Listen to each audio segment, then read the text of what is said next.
আসসালামু আলাইকুম সুপ্রিয় দর্শক, তন্নিস কুকিং অ্যান্ড ব্লগ চ্যানেলে আপনাদেরকে স্বাগতম জানাচ্ছি আরও একবার। বরাবরের মতো হাজির হলাম নতুন আরও একটি রেসিপি নিয়ে। আজকে আমি আপনাদেরকে রান্না করে দেখাবো খাসির জিহ্বা ভুনা। আমি কিভাবে বাসায় রান্না করে থাকি সেই রেসিপিটি আজকে শেয়ার করতে চলেছি।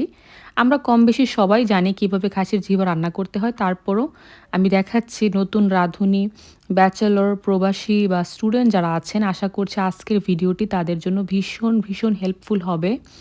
কারণ খাসির জিহ্বা আর গরুর জিহ্বা কিন্তু এক না। খাসির জিহ্বা থেকে একটি স্মেল আসে। তো একটু বুঝে শুনে রান্না না করলে আসলে যত যত্ন করেই আপনি রান্না করেন না কেন, একটা স্মেল কিন্তু আসেই। তো আজকে আমি রান্না করে দেখাবো। এইভাবে রান্না করলে কখনো ইনশাআল্লাহ বাজে স্মেল আসবে না। আর খেতে অপূর্ব লাগবে। বাচ্চা থেকে বুড়ো সবাই ভীষণ পছন্দ করবে। তো তার জন্য এখানে আমি ৫ পিসের মতো খাসির জিহ্বা নিয়েছি। এটাকে আমি ৫ মিনিট ধরে গরম পানিতে ফুটিয়ে উপরের যে শক্ত লেয়ারটা আছে আমি কেটে বটি দিয়ে ফেলে দিয়েছি। চেঁছে কিন্তু ফেলে দিইনি। অনেককে আমি দেখি চেঁছে ফেলে তারপর রান্না করে সরাসরি, এটা কিন্তু ঠিক না। উপরের অংশটা কেটে ফেলে দিলেই ভালো হয়। তো এরপর আমি পছন্দ অনুযায়ী সাইজ করে কেটে নিয়েছি। তারপর একটা প্যানের মধ্যে আমি 1/2 কাপের মতো সয়াবিন তেল দিয়ে এর মধ্যে 2টি পেঁয়াজের কুচি দিয়ে দিয়েছি। খাসির জিহ্বা থেকে কিন্তু অনেকটা তেল বের হয়, তাই তেলটা একটু বুঝে শুনে ব্যবহার করা উচিত। তো নেড়েচেড়ে পেঁয়াজটাকে আমি ব্রাউন করে ভাজতে থাকবো। এর মধ্যে দিয়ে দিয়েছি 7টির মতো মাথা ভাঙা এলাচি, 2টি তেজপাতা, দিচ্ছি 6টির মতো লবঙ্গ, দিচ্ছি 1টি তারা মশলা, দিচ্ছি 1টি ছোট সাইজের কালো এলাচ, দিচ্ছি 6টির মতো কালো গোলমরিচ। আর এখানে কিন্তু দারচিনিটা ভুলে স্কিপ হয়ে গেছে, সরি টু সে, পরবর্তীতে অ্যাড করা হয়েছে। আপনারা এখানে 4 টুকরা বা 3 টুকরা দারচিনি অ্যাড করে দিবেন। তো নেড়েচেড়ে আমি পেঁয়াজটাকে হালকা ব্রাউন করে ভাজতে থাকবো।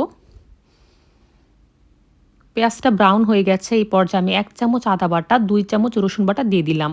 খাসির জিনিসপত্রে অবশ্যই রসুন বাটাটার পরিমাণ একটু বেশি ব্যবহার করতে হবে। আর এখানে আমি 2টি পাকা টমেটো আমি কিউব করে কেটে দিয়ে দিয়েছি। যদি হাতের কাছে টমেটো না থাকে টমেটো সসটাও ব্যবহার করতে পারেন। তো নেড়েচেড়ে এর মধ্যে এখন আমি গুঁড়া মশলা ব্যবহার করতে থাকবো। এখানে আমি 1/2 চামচের মতো মরিচের গুঁড়া, 1 চামচের মতো ধনিয়ার গুঁড়া, 1 চামচ হলুদের গুঁড়া, 1 চামচ ভাজা জিরার গুঁড়া,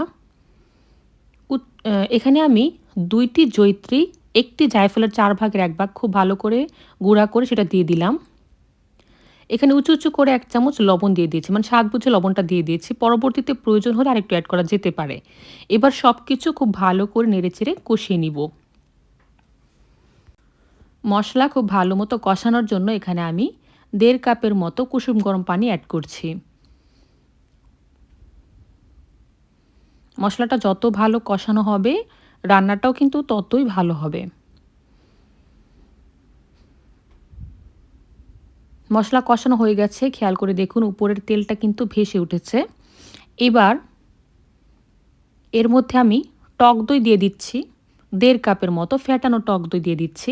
এই টক দইটা অবশ্যই কিন্তু এই রান্নায় ব্যবহার করবেন, এতে করে টেস্টটা ভীষণ ভালো আসবে আর কালারটা খুব সুন্দর আসবে।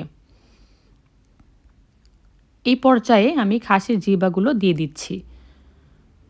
নেড়েচেড়ে মশলার সাথে খুব ভালো করে মিক্স করে নিচ্ছি।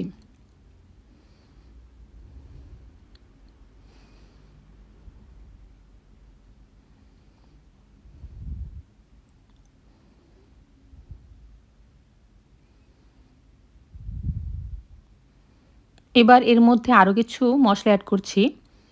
1 চামচের মতো গরম মশলার গুঁড়া আমি অ্যাড করছি। এখানে 1 চামচের 3 ভাগের 1 ভাগ কালো গোলমরিচের গুঁড়া আর সাদা গোলমরিচের গুঁড়া মিক্স আছে, দিয়ে দিলাম। তো খুব ভালো করে মশলাটাকে আমি মিশিয়ে নিচ্ছি।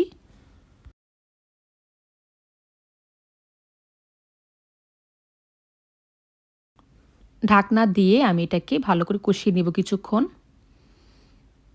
ফিরে এলাম বেশ কিছুক্ষণ পর, খেয়াল করছেন হয়তো অনেকটা তেল উঠেছে। আর খাসির জিহ্বা থেকে কিন্তু অনেকটা তেল উঠে। তো কষানো হয়ে গেছে। এর মধ্যে আমি পর্যাপ্ত পরিমাণে কুসুম গরম পানিটা দিয়ে দিচ্ছি, যাতে খাসির জিহ্বা খুব ভালো মতো সফট হয়ে সিদ্ধ হয়ে যায়, রান্নাটা ঠিকঠাক হয়। পানি কিন্তু এখানে কতটুকু দিয়েছে সেটা বলা যায় না, চোখের আন্দাজে বুঝে নিতে হয়। আমি ঢাকনা দিয়ে চুলার হিটটা মিডিয়ামে রেখে রেখে রান্নাটা করছি। একবারই পানি দিয়ে দিয়েছি, বারবার পানি দেওয়ার ঝামেলা নেই। পানির পরিমাণ কিন্তু অনেকটা কমে গেছে। এই পর্যায়ে আমি 4টির মতো কাঁচামরিচ দিয়ে দিলাম। আর এখানে আমি গুঁড়া মরিচ অনেকটা কম ব্যবহার করেছি, হয়তো খেয়াল করেছেন, কারণ আমার বাসায় বাচ্চারা ঝাল খেতে পারে না। আপনারা আপনাদের পছন্দ মতো গুঁড়া মরিচটা ব্যবহার করবেন। ঝোলটা একদম কমে গেছে, এরকম আমি ভুনা ভুনা করে নিচ্ছি। আর খাসির জিহ্বা কিন্তু ঝোল ঝোল ভালো লাগে না, একটু ভুনা ভুনা না হলে ওটা খেতে আসলে ভালো লাগে না। তো এরকমই রাখবো, এটা ঠান্ডা হবার পর আরও টাইট হয়ে যাবে। তো হয়ে গেছে আমার খাসির জিহ্বা ভুনা। নেড়ে চেড়ে আমি এটাকে আরেকটু ভুনা ভুনা করে নিচ্ছি, আর চুলাটা আমি নিভিয়ে দিচ্ছি। হয়ে গেছে। ব্যাস, দেখলেন তো কত সহজে রান্না করে ফেললাম খাসির জিহ্বা ভুনা। এইভাবে বাসায় একদিন অন্তত ট্রাই করে দেখবেন, খুব ভালো লাগবে আশা করছি। হুবহু ফলো করে যদি রান্নাটা করেন, সবাই ইনশাআল্লাহ পছন্দ করবে, বাচ্চা থেকে বুড়ো। ভালো লাগলে লাইক, কমেন্ট, শেয়ার এবং সাবস্ক্রাইব করে দিবেন। ধন্যবাদ। আসসালামু আলাইকুম।